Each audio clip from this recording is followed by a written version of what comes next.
இந்த சம்பவத்துல மொத்தம் 39 உயிர்கள் இதுவரைக்கும் நம்ம இழந்திருக்கிறோம். இதுல ஆண்கள் 13 பேர், பெண்கள் 17 பேர், ஆண் குழந்தைகள் 4 பேர், பெண் குழந்தைகள் 5 பேர்.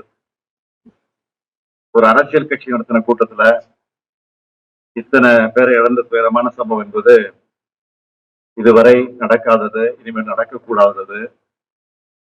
மேலும் 51 பேர் தீவிர சிகிச்சை பிரிவில் அனுமதிக்கப்பட்டு சிகிச்சை பெற்றுக் கொண்டிருக்கிறாங்க. அதுல 26 பேர் ஆண்கள், 25 பேர் பெண்கள். இவங்க எல்லாரும் விரைவில் குணமடைந்து நலமடைந்து விரைவில் வர வேண்டும் என்று நான் நம்புகிறேன். வருவார்கள் என்று நிச்சயமா நான் நம்புகிறேன்.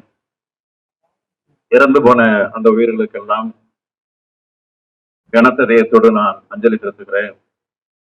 அவங்க குடும்பத்துக்கு என்ன ஆறுதல் சொல்லி தேற்றுவது என்று தெரியாமல் திக்கு முக்காடி கொண்டிருக்கிறேன். இந்த துயரமான சம்பவத்துல மரணமடைந்திருக்கக்கூடிய குடும்பத்திற்கு ஒவ்வொருவருக்கும் தலா 10 லட்சம் ரூபாய் வழங்கப்படும்.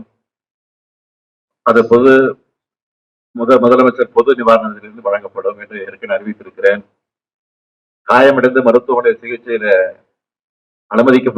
அனுமதிக்கப்பட்டிருக்கக்கூடிய அவர்களுக்கு தலா 1 லட்சம் ரூபாய் வழங்கப்படும் என்று அறிவிக்கப்பட்டிருக்கிறது. அது மட்டுமல்ல, ஓய்வு பெற்ற உயர் நீதிமன்றத்தினுடைய நீதியரசர் திருமதி அருணா ஜெகதீசன் அவர்கள் தலைமையில ஒரு நபர் விசாரணை கமிஷன் ஆணையத்தை உடனடியாக அமைக்க நான் உத்தரவிட்டிருக்கிறேன். அதற்கு பிறகு இன்று காலையில் 9:30 மணிக்கு தான் வரலாம் என்று முடிவு செய்து விமானத்தில் டிக்கெட்டு பதிவு செஞ்சிருந்தேன். ஆனால் இந்த கொடூரமான காட்சிகள் எல்லாம் தொலைக்காட்சியில பார்த்தபோது எனக்கு மனசு கேட்கல. வீட்டில் இருக்கவே என்னால முடியல. அதனாலதான் முன்கூட்டியே போக வேண்டும் என்று நான் திட்டமிட்டு 1 மணி அளவில் விமானத்தை பிடித்து இங்க சேர்ந்திருக்கிறேன். அதுக்குதான் உயர் நீதிமன்றத்தினுடைய ஓய்வு பெற்ற நீதிபதி தலைமையில ஆணையம் அமைக்கப்பட்டிருக்கு.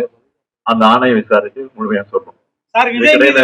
இதுக்கிடையில நீங்க கேட்கிற மாதிரி அரசியல் நோக்கத்தோடு எதையும் சொல்ல நான் விரும்பல.